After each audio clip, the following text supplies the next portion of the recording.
17 November 2025 Sheikh হাসিনার বিরুদ্ধে মামলার রায়।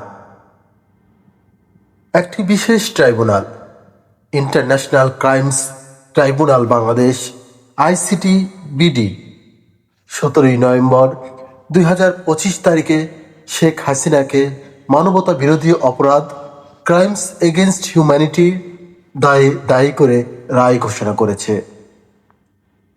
রায়ে বলা হয়েছে, তিনি 2024 সালে দেশ জুড়ে শিক্ষার্থী আন্দোলনের সময় নিরাপত্তা বাহিনী দিয়ে হেলিকপ্টার, ড্রোন ও প্রাণভয়ে সংগঠিত লাঠিচার্জ সহ লড়াইকারীদের বিরুদ্ধে অস্ত্র প্রয়োগ আদেশ দিয়েছেন এবং এতে বেশ কয়েকজন নিহত হয়েছেন। রায়ে তাকে বিচার অনুপস্থিতিতে মৃত্যুদণ্ড দেওয়া হয়েছে।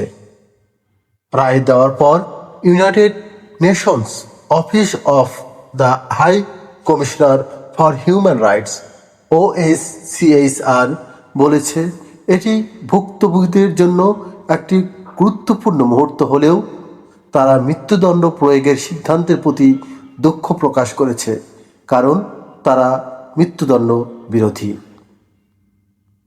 এই রায় তাৎক্ষণিকভাবে কার্যকর হবে বলে বলা হয়েছে।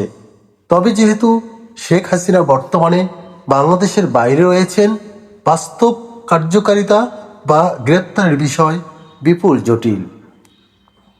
তার নিজ রাজনৈতিক দল আওয়ামী লীগ এবং তিনি রায়কে রাজনৈতিক কারণে চালিত, ন্যায়বহ নয় বলে অভিহিত করেছেন।